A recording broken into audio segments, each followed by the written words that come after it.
What's up, guys? Today we'll be taking a look at the Selkirk Vanguard 2.0 Lightweight. This is the second generation of the Vanguard series, and it's supposed to have two upgrades, and that is an added grit and a more durable face so it doesn't chip as much. So let's find out how it holds up. Now, before we get into this review, as always, I just want to disclaim that Selkirk did send me these paddles, but they did not get to see this video beforehand. They had no say in how I made this video or my script. All thoughts and opinions are my own. So let's start off with some general information about this paddle. It comes in at $200, and the lightweight model is supposed to weigh between 7.3 and 7.8 ounces. The handle is 5.2 inches long, and the grip is an oval grip instead of a traditional octagon grip. And the thickness of the paddle is roughly 16 millimeter. Personally, I'm not a huge fan of oval grips. I find having the octagon makes it a little easier to find my grip quickly. It's not a huge deal, but if I had the choice between an octagon and an oval grip, I wouldn't ever choose the oval grip. If you've used Selkirks in the past, I believe they're all using an oval grip, so you'll be plenty used to it, but coming from an octagon and then going to an oval, it was just kind of different. One of my testers for this review put on a Turna overgrip, and personally I felt like that made the handle of this paddle feel better. The edges feel a little too sharp without the overgrip, and this helps avoid that issue. But with that aside, essentially, if you picked up the 2.0, the only thing that gives away that anything is different from the original is the blue color. All the specs are identical to the original Vanguard Invikta. The only difference that is semi-noticeable is the additional grit that they added to the face, but some people weren't even able to tell the difference without having them side by side. Which I suppose perfectly leads us into the next segment, and that's spin.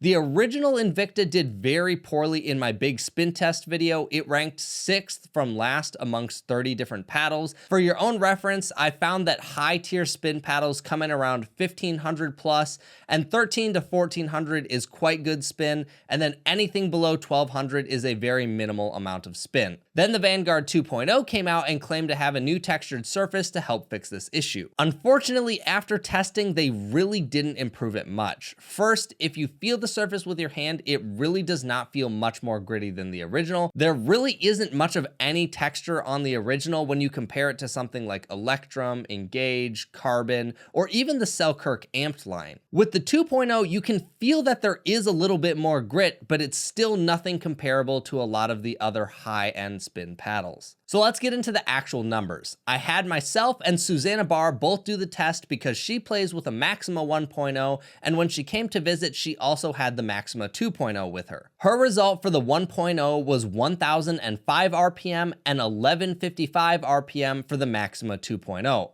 My result with the Maxima 1.0 was 1040 RPM, and the Maxima 2.0 was 1186 RPM. I didn't have my Invikta 2.0 when Susanna was here, so I was the only one who was able to test that, and my result for the Invikta 1.0 was 1088 RPM and 1148 for the 2.0. So as you can see, the numbers definitely went up, but they really aren't big increases. Nearly a 10% increase would be solid, but the original Invictas were so low that even going up 10% keeps the paddle in the low tier for spin. So it's really unfortunate because the main selling point of the 2.0 was that it had more grit to give you more spin. But even with the new surface, it isn't anything to brag about. So if you were wanting to buy this paddle in hopes that you were going to get a big spin increase, that isn't going to be the case. It is an increase, but it's not even close to some of the top spin paddles right now. The build quality of Selkirk paddles are really good. The only thing I personally don't like is that handle. The oval shape doesn't feel that great to me, and it feels a bit cheap to me in comparison to handles from companies like Gearbox or Diadem. Not that it's actually built cheap, it's just the impression that it gives me. But if you're used to oval grips from other companies, then you're not going to have any issue with this. It's just that generally speaking, all oval grips feel kind of cheap for me. But as far as the 2.0 goes, Selkirk is claiming that they made the face more durable than previous generations. I imagine this is to address the chipping problem that the 1.0 had. So far, the face on mine is still looking pretty good, even after my tester used it for several weeks and myself as well. It's hard to describe why it feels so well built, but there are a lot of other polymer paddles on the market that do not feel as solid as this Invikta 2.0. Also, generally online, I see tons of reports about how people have been using a single Selkirk paddle for 2-3 years without any issue. So I think that clearly speaks to the build quality from Selkirk. Selkirk. They also have a lifetime warranty that covers any defects, and I've heard a lot of amazing things about Selkirk replacing paddles without any question. And I don't believe there are many or any companies that offer a lifetime warranty on their paddles. So I think this is a huge plus when you're considering buying a Selkirk paddle, because right now there are so many polymer paddles on the market that really just don't last. So overall, I think the build quality on the Invicta 2.0 is great. Now, as far as the feel goes, the Selkirk Invicta is what I would call a soft control paddle. Compared to my Warrior and several other paddles, I get noticeably less power on both of the Invictas. My 1.0 is a midweight and the 2.0 is a lightweight. So yes, that definitely does contribute to the problem because generally I've been playing with 8.5 ounce paddles, but I've played with other paddles like the Gamma 505 that are just as light as these, and it has noticeably more pop and power coming off of the face. So I don't believe that the problem is entirely the weight. Just from my serves alone, they don't go as deep without me swinging quite a bit harder, and they generally don't come in as fast. So while this paddle may not be a great power paddle, I will say that if you are someone who likes to dink, block, and reset, this paddle is awesome. I really feel like this paddle is designed for the soft game player. My third shot drops, blocks, and resets all felt great with this paddle. One thing I will say when it comes to blocks and resets is the sweet spot isn't huge on this paddle. I don't think it's bad, but again, compared to my Warrior, it just feels quite a bit smaller.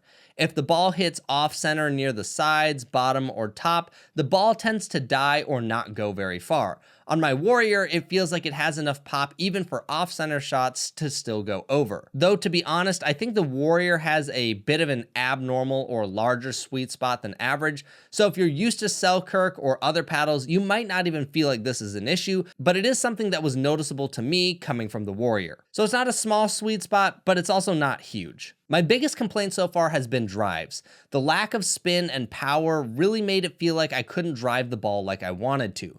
More of my shots would go out or into the net with the Invicta 2.0 because I just can't get this paddle to grab the ball like I want it to. So when using this paddle, I kind of just ended up focusing more on my soft game and kind of avoided driving the ball because I just didn't feel like I had the spin or power that I usually do with other paddles to hit those shots. Now, I also had my friend Caleb test the Invicta 2.0 because he has been using the 1.0 Vanguard Invikta for a long time, so here are his thoughts on it. So I play 4.0, pretty much only doubles.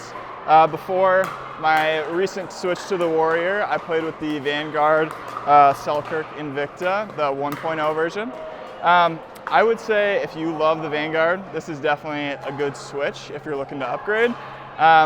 Overall, I think the spin and especially the spin is a little bit overhyped. I think you get minimal additional spin, which is nice if you really like playing with the Selkirk Vanguard. But compared to other really spin-friendly paddles, it's really not as comparable. I would say the power is what you expect kind of from a Vanguard. It's a little bit softer, so you don't have as much put-away power.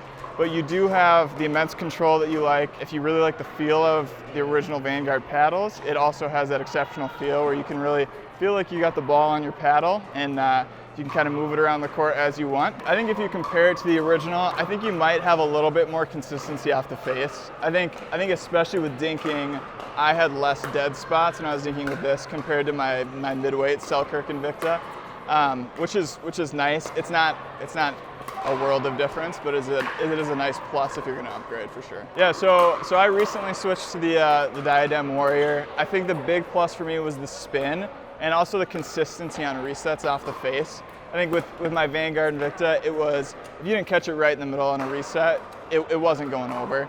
And I think with the Warrior, you do get that consistency. I would say the big plus the Selkirk Invicta has over the Warrior is it's just maneuverable. I felt like, especially when I switched from this to the Warrior, it was much harder for me to get over my rolls and get it down at people's feet.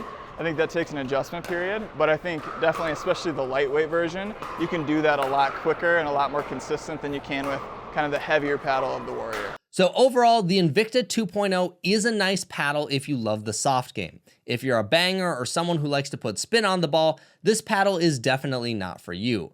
I'm honestly quite disappointed how low the spin still is, considering half of the marketing points of this paddle were that the spin was supposed to be better. It just isn't a big enough upgrade from the 1.0 to be considered worth it in that regard. So if you already have a 1.0, don't upgrade. But if you have a 1.0 and it's starting to die out, definitely go for the 2.0. You'll love everything about it that you liked with the 1.0, but now you have the additional spin. Personally, I won't be switching to this paddle, but I won't lie, I did really enjoy how my soft game played with it. So there you guys go. Those are my thoughts on the Vanguard Invikta 2.0. If you enjoyed the video, make sure to click that like and subscribe button down below, and I will see you guys in the next video.